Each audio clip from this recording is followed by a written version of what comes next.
Good morning, colleagues. Thank you for attending and a warm welcome back to our PURCO SA Ponder virtual presentation series. We will commence with a short presentation lasting about 30 minutes, a question and answer session of 10 minutes, and conclude with a lucky prize draw for a takeout voucher worth R1,000. You are welcome to field questions in the chat box during the presentation, which will be answered by a speaker at the end. Colleagues, please note that the webinar is being recorded and will be up on our PURCO SA website for the colleagues who will not be able to join us now and those who wish to revisit the presentation after for some insight. This morning, our guest speaker will enlighten us on a trending topic, protecting your business from cyber attacks. As cyber attacks become more common and sophisticated and corporate networks grow more complex, a variety of cybersecurity solutions are required to mitigate corporate cyber risk. In this session, we will find out what the different types of cyber attacks are and how to protect yourself and your business. Our guest speaker today, Willie Strydom, is the Chief Operating Officer and co-owner of Silicon Works Consulting Services. Willie is an experienced and highly adaptable information technology professional with a proven track record of success within the corporate services level agreement environment.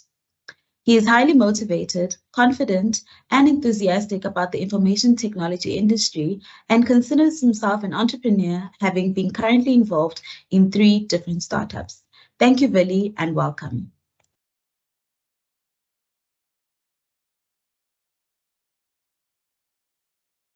Good morning, everyone. Can everyone hear me fine? Yes, Willie, we can hear you. Thank you. Okay, cool. So welcome to everyone, and thank you for this opportunity. I am going to talk to you today about cyber attacks, but I'm mostly going to focus on emails and the different attacks that occur on emails. Specifically, it is something that is getting, it seems like it's getting worse and worse, and it's an ongoing battle.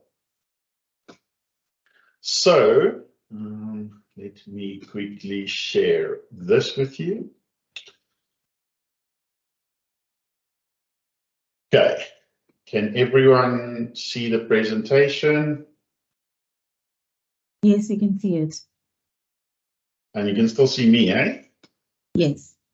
Okay, cool. So the first thing that I want to just share with you guys, that this is not meant to make you fearful. The goal of this discussion is to make you aware of the dangers and ultimately help you in protecting yourself to a degree. What we're going to discuss is email safety and what to be aware of and how to avoid problems.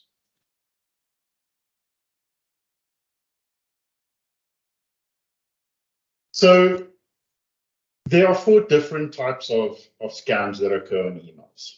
The first one is very malicious. It's viruses and worms and stuff like that. And that obviously, whoever sends that to an organization has malicious intent. They want to damage stuff, they want to infect computers, and they want to cause harm to an organization. The second type is called phishing.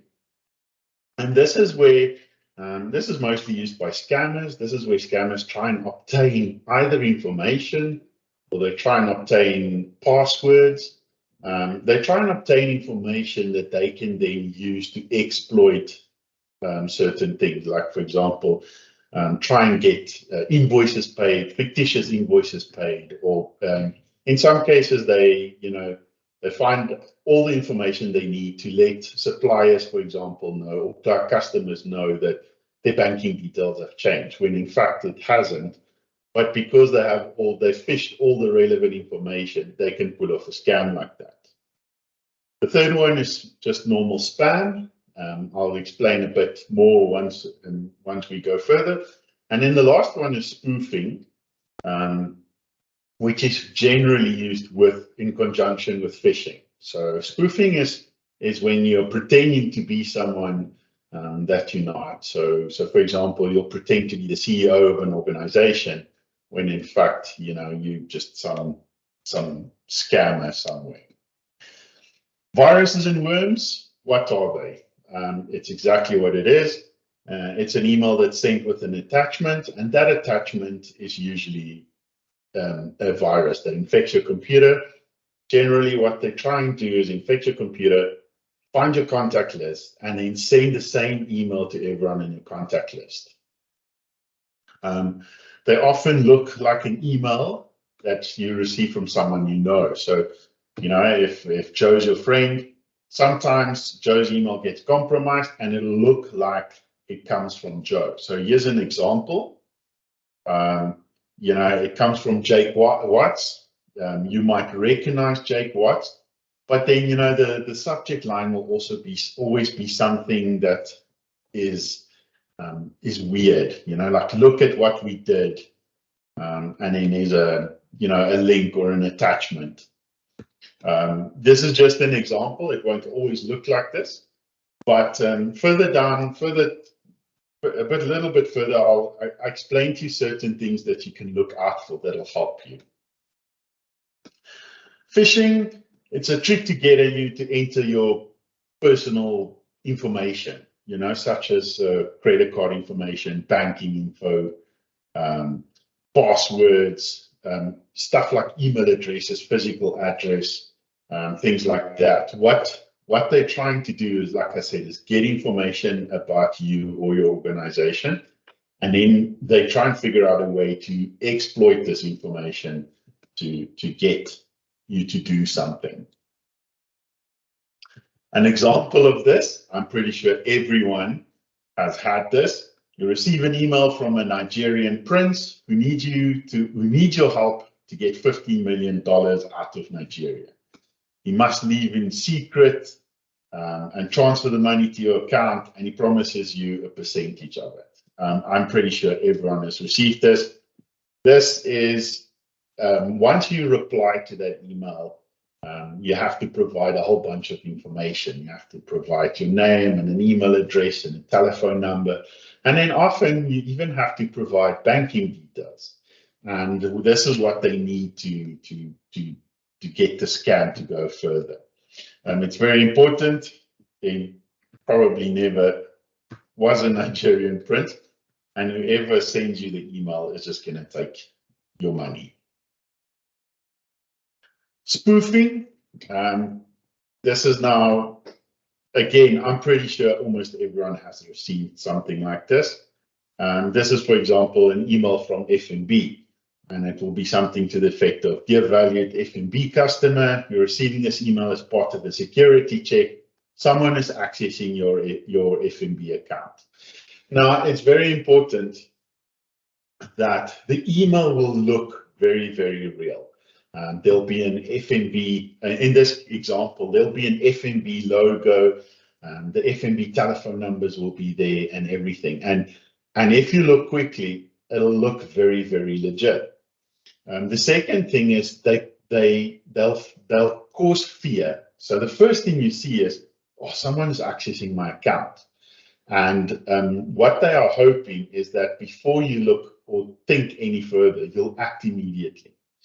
And in this case, please verify you're the owner of this account by sending us your login and password. Now, hopefully everyone here is sharp enough not to ever do that. It's very important. All of the South African banks will never ever ask you for your login details over email and even over the phone. So if anyone emails you or phones you and pretends to be from a financial institution in South Africa, if they ask you for your login details, you should just end the conversation immediately, because it should not be happening. And in South Africa, it does not happen. Like I said, even if it looks exactly like an FNB email, real companies will never ever ask for information. Never ever send personal information via email. That includes ID numbers, banking details, especially to people you don't know. Now, obviously, I do understand that some of you deal with suppliers and and clients and stuff like that, then obviously that's different.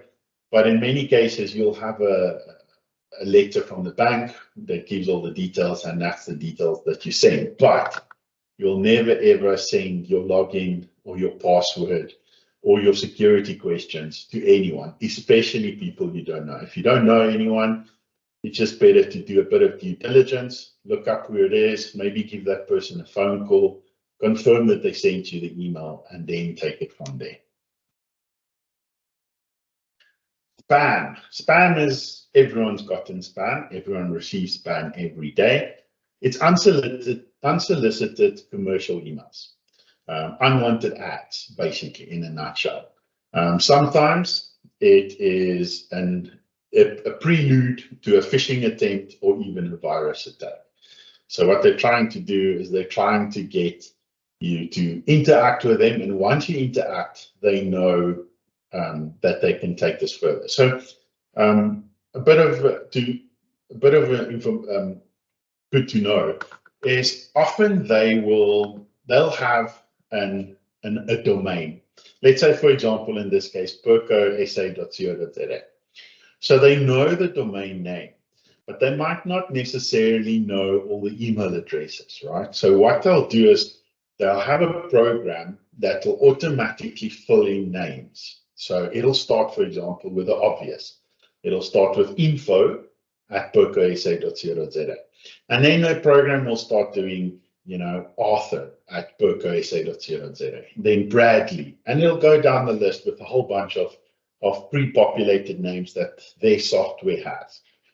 So when they get an error back, they know the email address doesn't exist.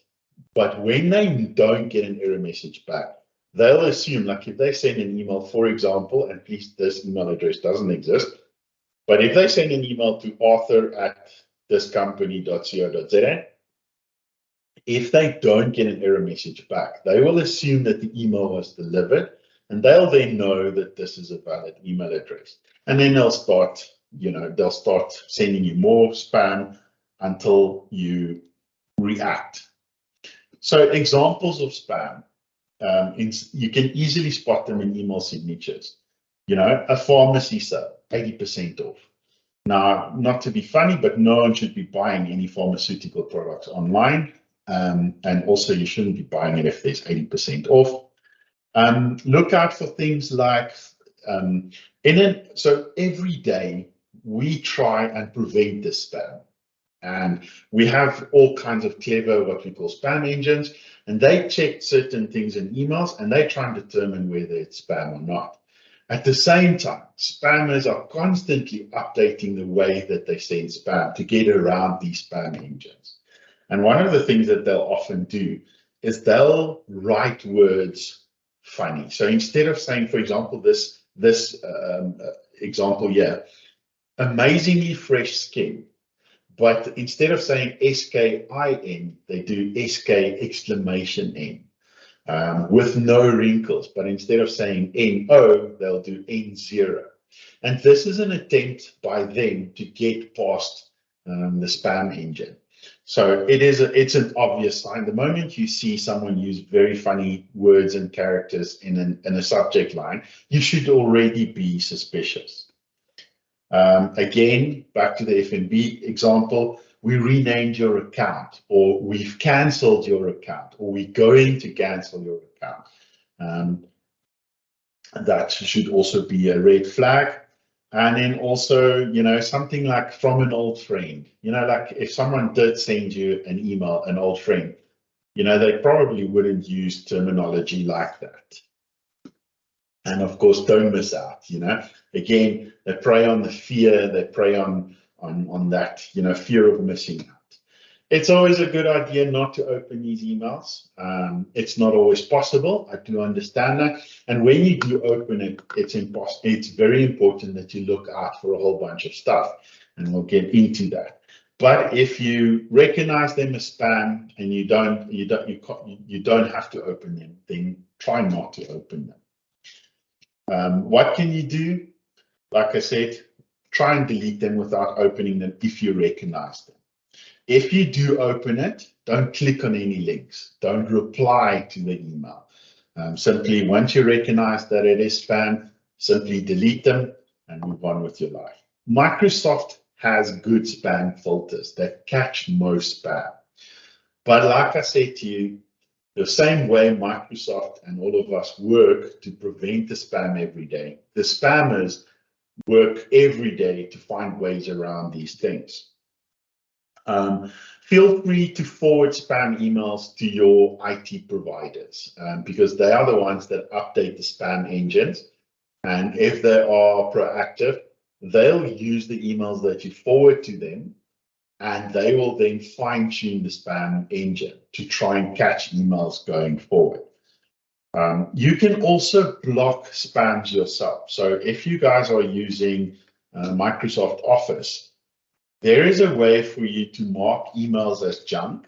And what that will do, if you have, for example, a Microsoft 365 server, it'll send the server a message, and it'll say that this user considers this email a spam email. And it will also update the server list.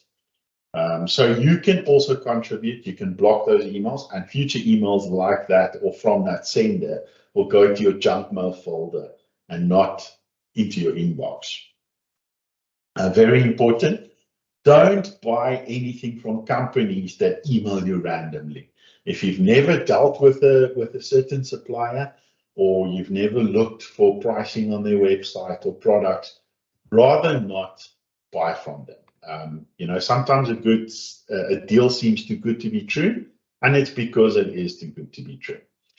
So rather, you know, buy from a reputable company. Like if you're going to buy something online, you know, everyone knows Takealot. You know, and there's a couple of other companies, rather buy from them. And if you can't find a product, then do your due diligence. Look for reviews. Look for that they have a proper website. Look for security certificates and stuff like that. But if you don't know them and they randomly email you out of the blue, don't trust it. Just a quick one. If you are using Microsoft Outlook, this is how you block it. You just simply right-click on the email. It'll bring up a pop-up a message, and if you scroll all the way, almost at the bottom, you'll see there's a thing that says a subfolder, a sub heading that says junk. And when you highlight it, it'll pop up a sub-menu, and one of the options there is block sender. You'll just click on block sender. It'll bring up a message saying, "Are you sure?" You click on yes, and then that message will immediately be marked as spam and moved into your junk mail folder. Something very important to keep in mind. If your friend sends you an email and you mark it as junk, all emails from that friend will be sent to your junk mail folder in future. So be careful when you do mark these messages as junk. If the HR lady is bothering you constantly because you haven't yet given her certain details, don't mark it as junk and move it to the junk mail folder all the time. If you do accidentally, if you do find that emails go into your junk mail folder, but they are not junk, it's very simple to get them back. You simply go to your junk mail folder, right click on that email, go down to junk, and then you'll see one of the options there is not junk. The moment you select that, a pop-up message will appear and it'll ask, "Are you sure you want to trust emails from this person?" You say yes, and then that email will be moved back into your inbox, and all future emails from that sender will go to your inbox and not to your junk mail folder. Now, it happens sometimes where legitimate emails gets moved to your junk mail. You should always check your junk mail folder, and you should always keep it clean. If it's junk mail, delete it. If it's not junk mail, just either move it back to your inbox or mark it as not junk. That's just something that I thought I could show you guys. What to watch out for, okay? It's very easy to spot spam emails. 90% of the time, the email is not directly addressed to you. So it will be generic. It'll be like greetings or hello dear. That is a favorite one that they always use. Another thing to look out for is spelling. Now, a lot of the time, the people who send you these spam emails, English is not their first language. And other times they will try and get around spam filters, and they'll try and use words that won't attract the attention of spam. So if you open an email and the spelling is atrocious, immediately be suspicious. Now, I'm not saying it is a spam email. I have friends who cannot spell to save their lives, but generally, if the spelling is very, very bad, you should be suspicious, especially if it's an email from someone you don't know. That's also why it's very important, if you send out business emails, always try and make sure your grammar and your spelling is correct before you send out the email. Another thing that's always a red flag in spam emails are links or buttons. You know, if it says click here to do something and you have to click on it and it takes you somewhere else, that is also something to be very suspicious about. And I'll talk about how you can protect yourself there as well. And then, like I said earlier, they use threats and fear. You know, if you don't do this, you will be blocked, or your account is about to be hacked, or it'll be something like that. What they're trying to do is force you into an action by using fear or threats. And then often it'll be from popular companies. In this case, you know, it appears to come from Facebook. And, you know, the moment a popular company uses threats or instills fear, you should be suspicious immediately. More things to look out for. Now, these examples are everyday stuff, and I find that a lot of people could avoid problems if they looked for certain things. So at the top one, the first thing to look out for is foreign domains. If you're a South African company and all of your suppliers are in South Africa and all of your clients are in South Africa, the moment you get an email, for in this case, for example, accounts receivable at tbg.com.br. Now, .com.br is a Brazilian domain. It means that domain was registered in Brazil. And if you know all of your suppliers and stuff are from South Africa, you should immediately know that this is not meant for you. The second thing to look out for is the attachment. 90% of the time, when someone sends you an invoice, it'll be a PDF or a Word document or an Excel document. It'll be a document that you can open. In this case, that is in .html, which is a web page. So what it does, it'll take you to a web page, and most likely there, it'll try and get to a username or password for something, like either your email or maybe even your banking. Now, it's not to say, I know there are some services that do in fact send an HTML link for you to open your invoice, but 90% of the time, you should be suspicious when you see this. Oops, sorry. Again, in the bottom one, in this example, the email comes from pedro.machado, right? And you'll, for example, if it's someone you know, you'll recognize the name and you'll be like, oh, it's Pedro. But if you pay attention, you'll realize that the email address that Pedro was sending the email from isn't Pedro Machado at myfriend.co.za. It's Pedro Machado, but he sent it from upholding at showroomatl.com. Now, the moment you see that, you know this is what I referred to earlier. This is a spoofing attempt. This is someone pretending to be Pedro, sending you an email to try and get something from you. So in this case, good day, trust is going well. Kindly confirm the attached invoice with the banking details as per our financial department. Again, urgent, you know, bring in the threat. We want to urgently process payment. 90% of the time, everyone wants to get paid as soon as possible. And, you know, in this case, whoever gets this email will recognize Pedro's name. They'll say, oh, Pedro is busy changing their banking details, and I must immediately send them the information so that I can get paid. But it's a scam. And now Pedro has your information. Well, not Pedro, the guy pretending to be Pedro. So it's very easy. Always look. If you see something from someone, is the email address correct?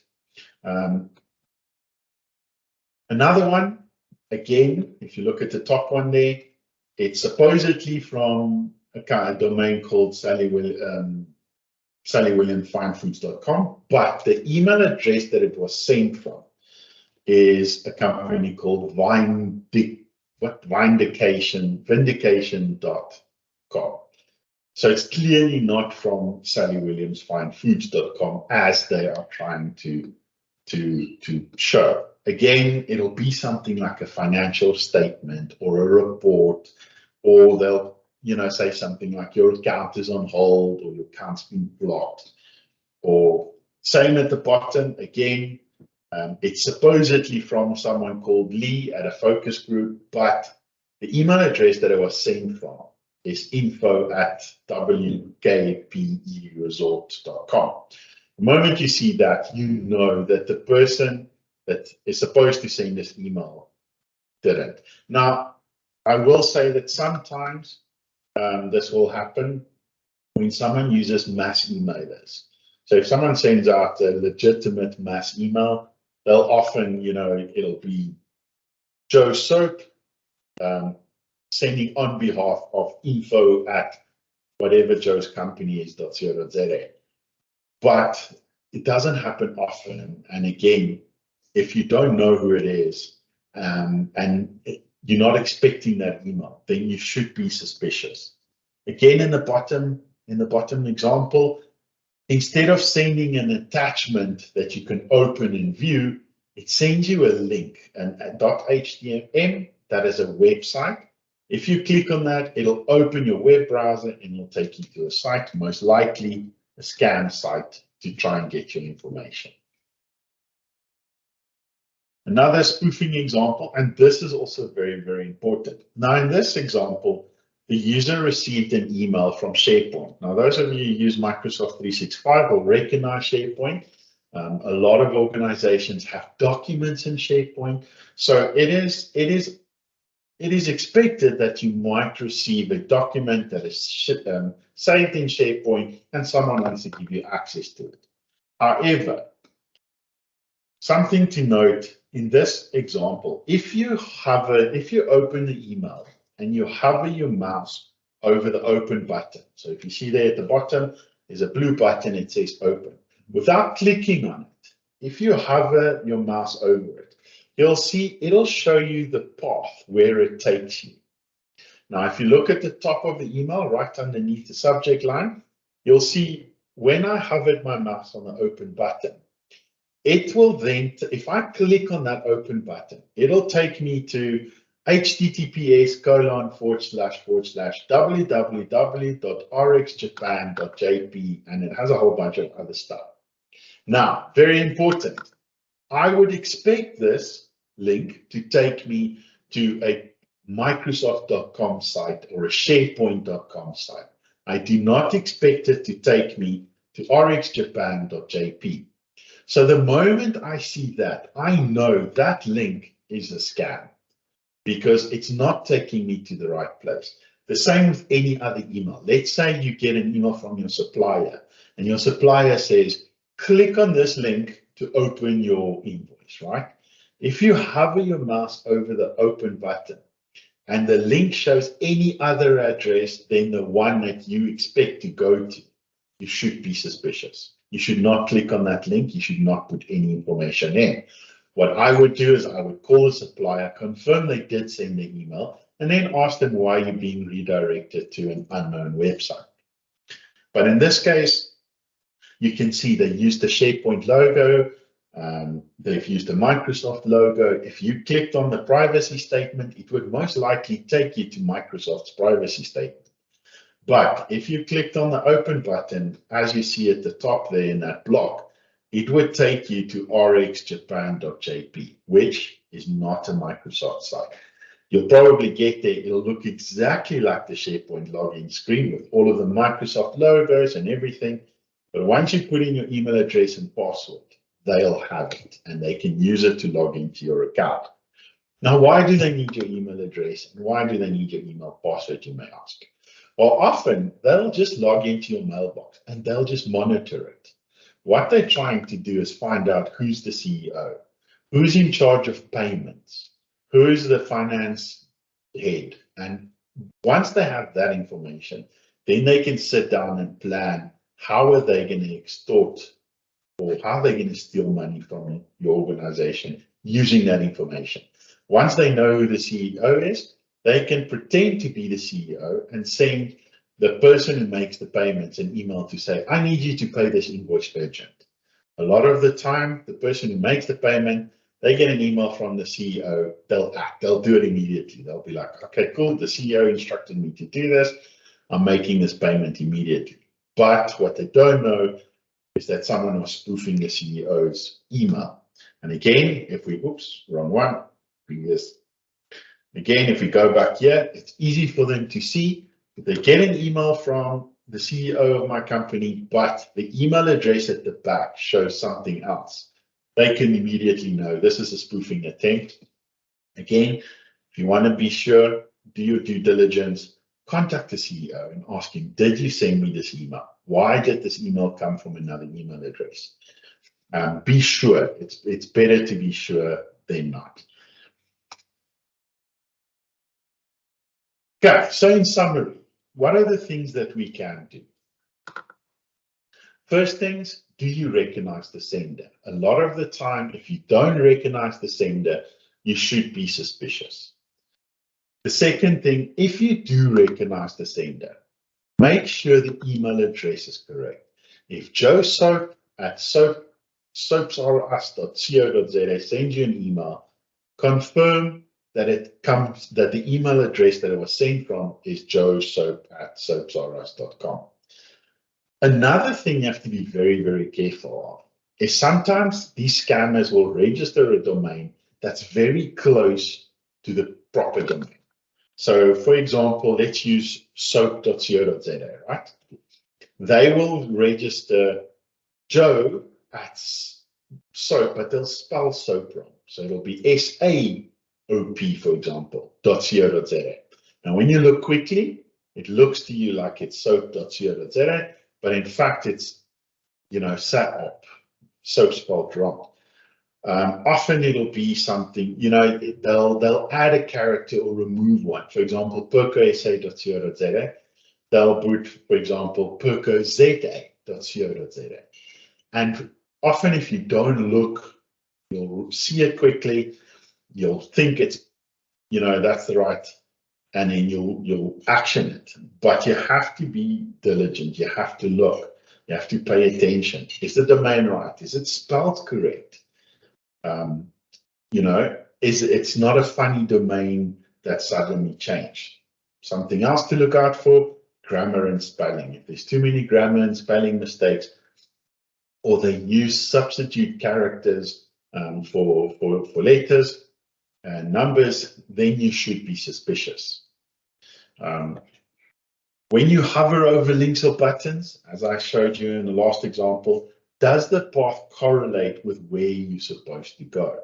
If it is log into your email and you hover over the login button, if it takes you to a website that you don't recognize or is not of the company who sent you the email, you can immediately know this is an attack, because that's what it is. It's an attack.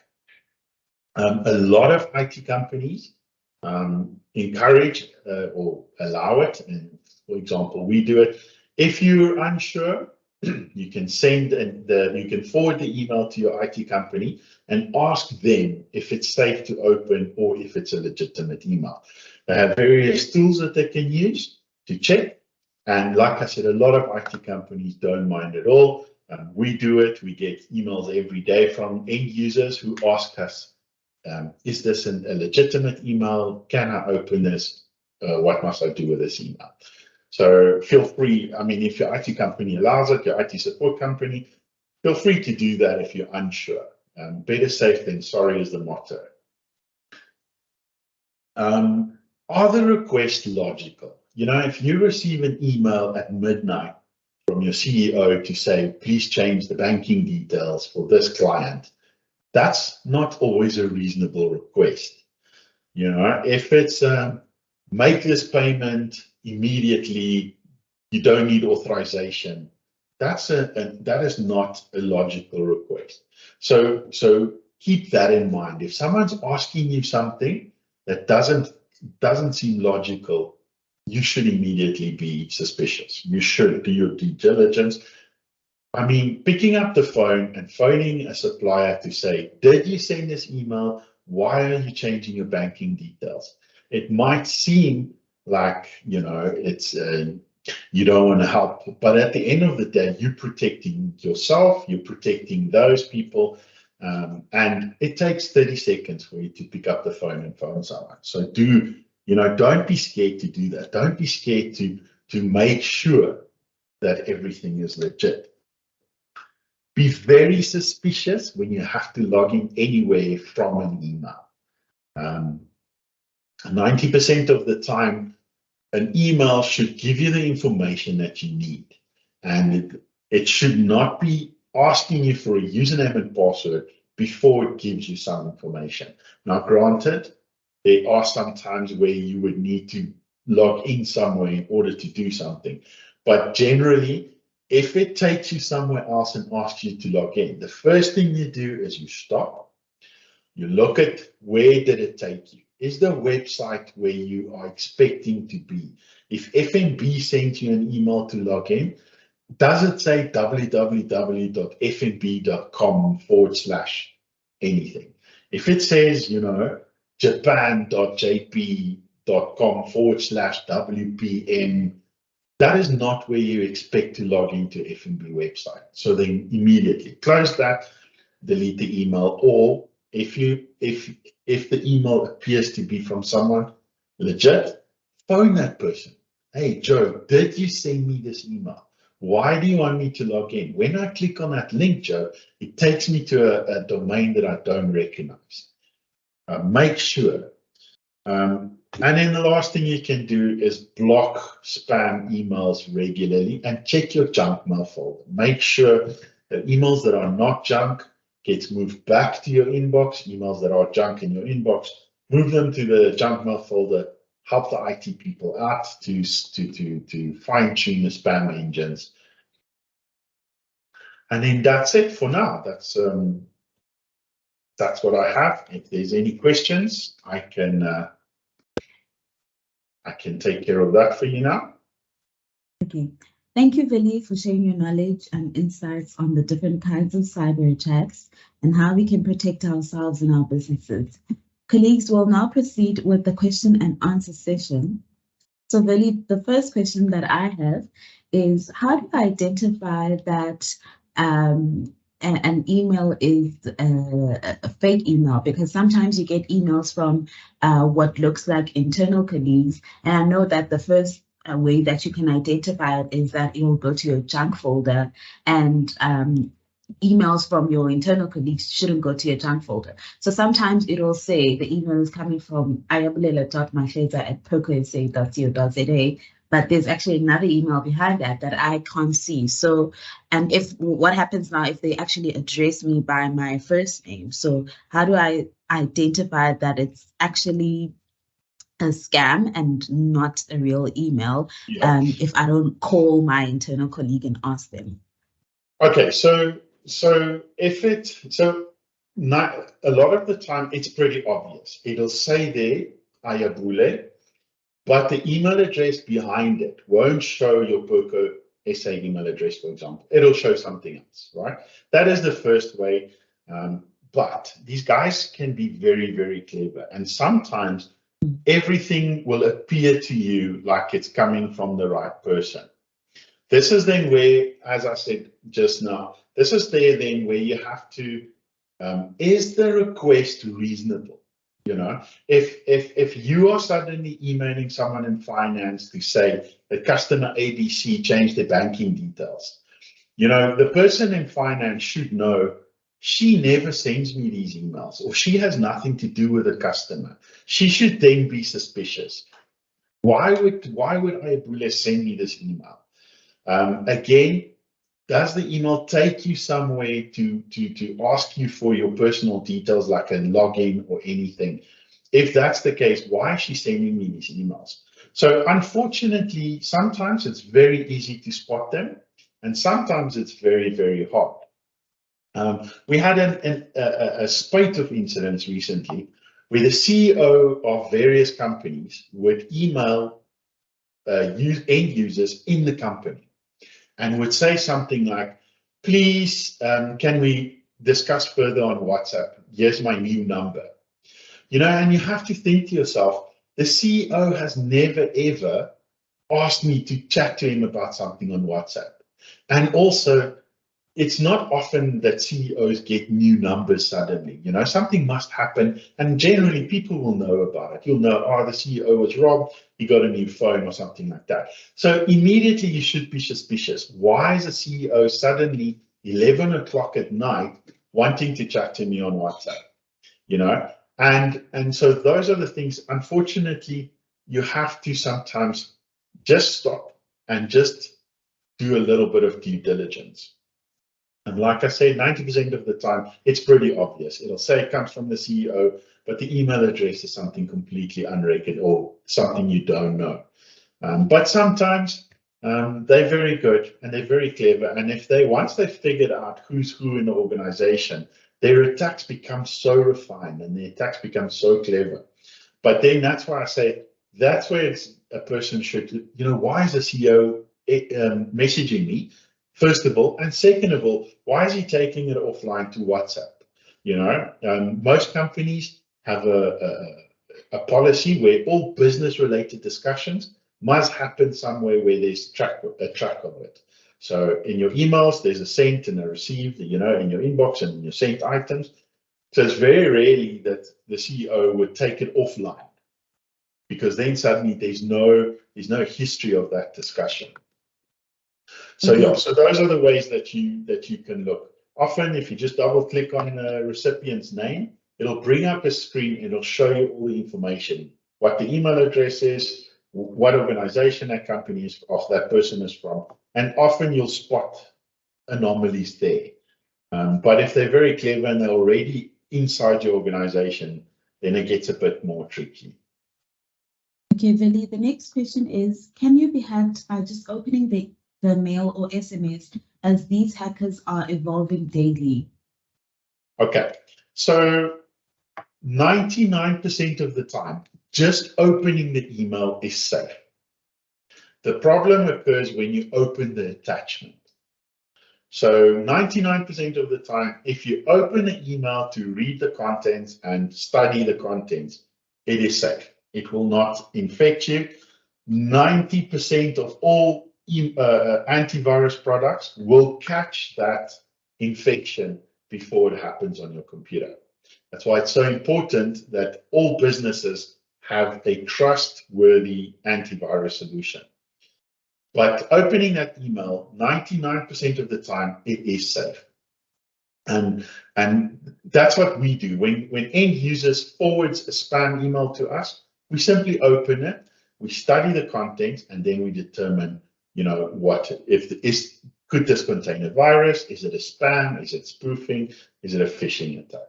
But yeah, you don't have to be afraid to open the email. However, be very careful opening links, be very careful opening attachments, especially if it's not something like a PDF document or a Word document.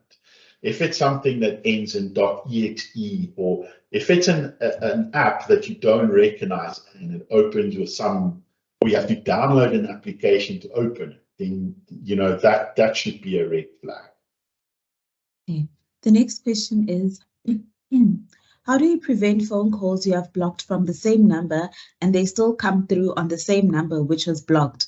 This is on the work number blocked on Teams. On Teams? Yeah. Or on a mobile phone?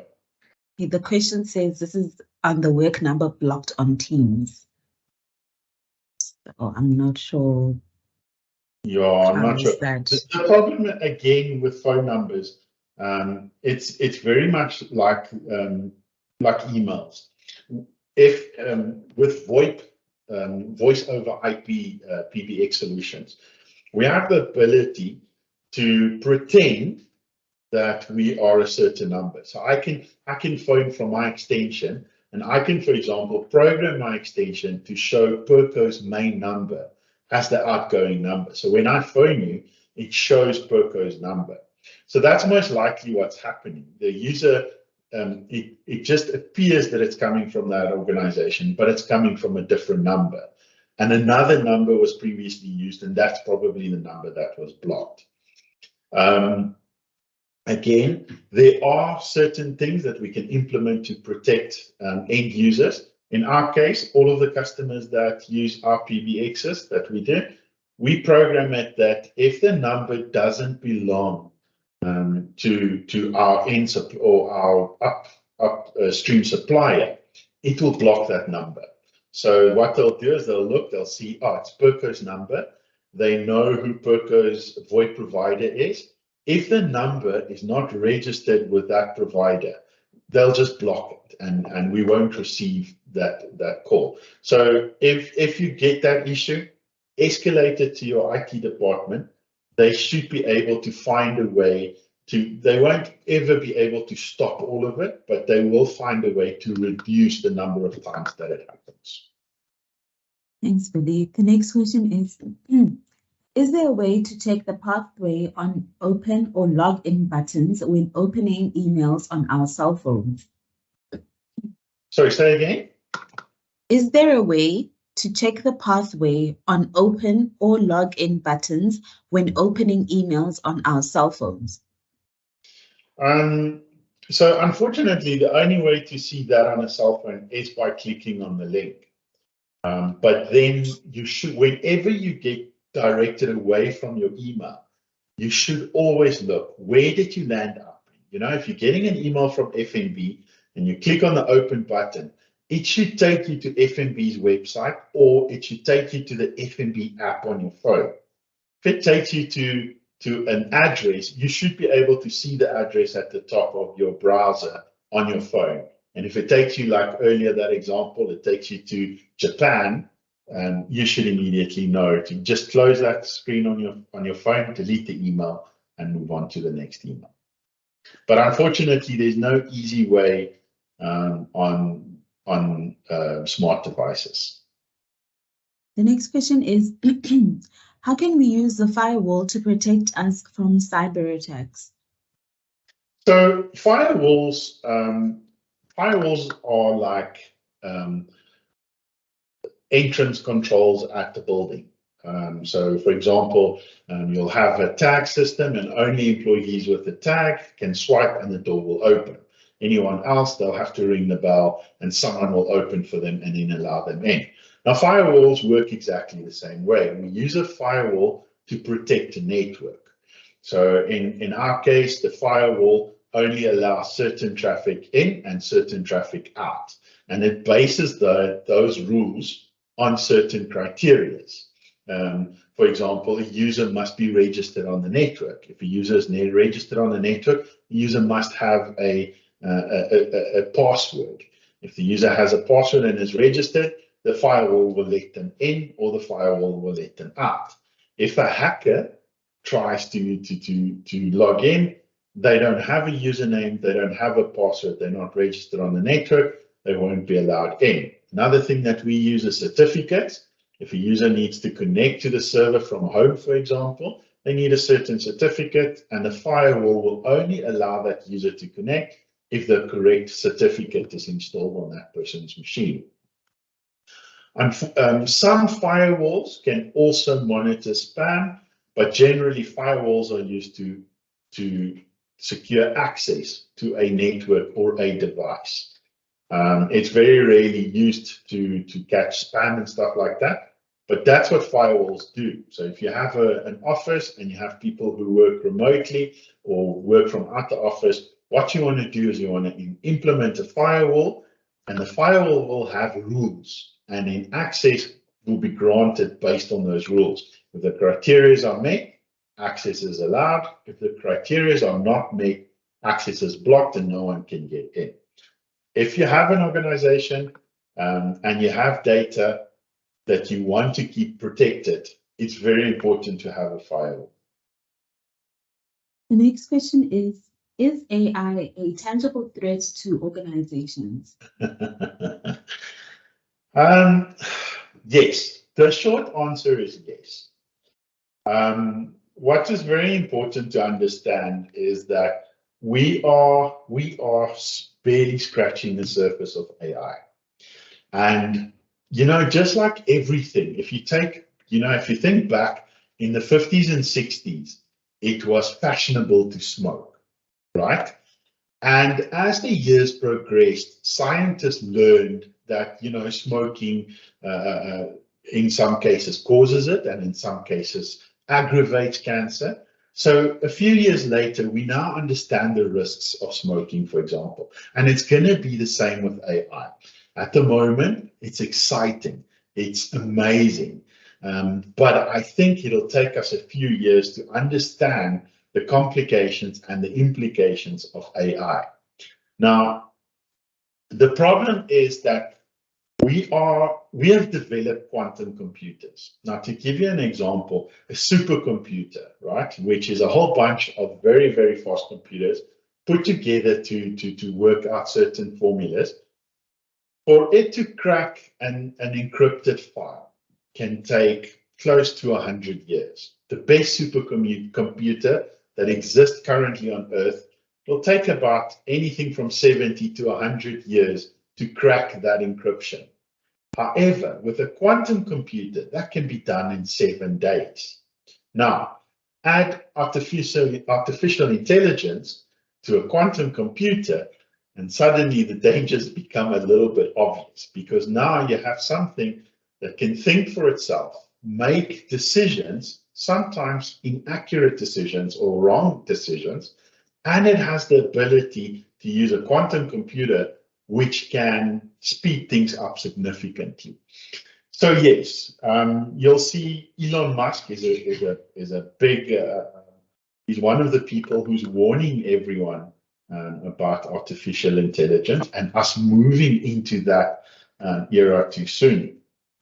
I saw an example the other day. Someone asked an online artificial intelligence chatbot to write a script for him to create folders and stuff in his Gmail account. And before he knew it, that chatbot had hacked his Gmail account and created those folders for him without him providing a password, without him providing his email address or anything. The AI was able to do certain things, figure out what his username was, figure out what his password was, log into his Gmail account, and created the subfolders or the flags, because Gmail doesn't use folders, they use flags, and created those flags for him. So it's very, very scary. Yes, it is something that we should be very, very wary of. And unfortunately, the bad guys, the scammers, the spammers, the hackers, they are going to start using AI to help them get into systems. So yes, it's interesting times that lie ahead of us. Okay, Veli, the last question is, what steps would you suggest for an MS365 IT manager do to ensure users are protected and aware of these risks? And what's the last bit? Okay, let me just reread the question. Sorry. What steps would you suggest for an MS365 IT manager to do to ensure users are protected and aware of these risks? Okay, so there's a couple of things Microsoft allows us to do.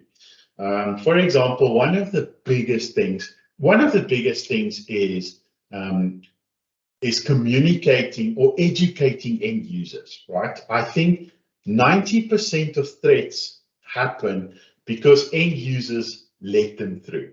An end user gets an email, changes the bank details without asking the right people, and they make the payment, and there the money is gone, right? So educating end users is the biggest thing. Another thing that I think is a big thing is enabling multi-form authentication. Now, what this does is you register a user, you enable, it's called MFA, you enable MFA, and if anyone wants to make a change on that user's account, or if they want to log in as that user, Microsoft will send them a PIN, a unique PIN that's different every time. And whoever needs to log in has to provide that PIN before they are able to log in. Now, what's nice about this is the end user will always know when someone's trying to log in. Even if the IT guy wants to log into your email, they need to phone you and say, Ayabulela, I want to log into your account. Please, can you provide me with a PIN? You know, if I'm meant to log in, you'll know what it's about. Vili, I logged this ticket. Here's my PIN. Or if it's not, you'll be like, Vili, why are you trying to log into my account? I haven't asked for anything. What are you trying to do? So there's that. In terms of spam, there's certain things that you can enable, like DKIM, for example, on the domain. And those are things that help determine whether emails are coming from the right place. Emails coming from where they are allowed or supposed to come from. We also use a lot of exchange rules. We create rules that look for certain criteria. If those criteria are met, the email is released to the end user. If the criteria is not met, the email gets sent to quarantine, and we look after that. So there's a whole bunch of stuff that you can do to help end users and secure the environment. There's also paid services. You can implement Microsoft Defender. That in turn has a whole bunch of other security features that you can add. But I mean, you have to pay extra for those. Those are extra license fees and things like that. But, you know, out of the box, 365, those are the things that you can do the quickest things you can do to already secure the environment. All right, thank you so much, Vili. Thank you, colleagues, for a very engaging question and answer session. That brings it to the end of our Q&A. We'll now proceed with the lucky prize draw, where one of you will walk away with a 1,000 Rand Take-A-Lot voucher. So the voucher is going to Zikona Nabe from CK Outdoor Advertising. Congratulations, Zikona. 1,000 Rand Take-A-Lot voucher will be coming your way shortly. So colleagues, that brings us to the end of our webinar this morning. In conclusion, I'd like to thank you all for attending, and thank you to Vili for joining us this morning and educating us on cyber attacks. Colleagues, before we go, just a reminder that our webinar is being recorded and will be made available on our website, www.purcosa.co/ponder, or you can go onto our website under the News and Events tab. You will see a Ponder tab where you'll be able to have access to this recording and Vili's presentation. Thank you so much, colleagues, for attending. Until the next one, goodbye. Thank you, Vili. Goodbye. A pleasure. Goodbye.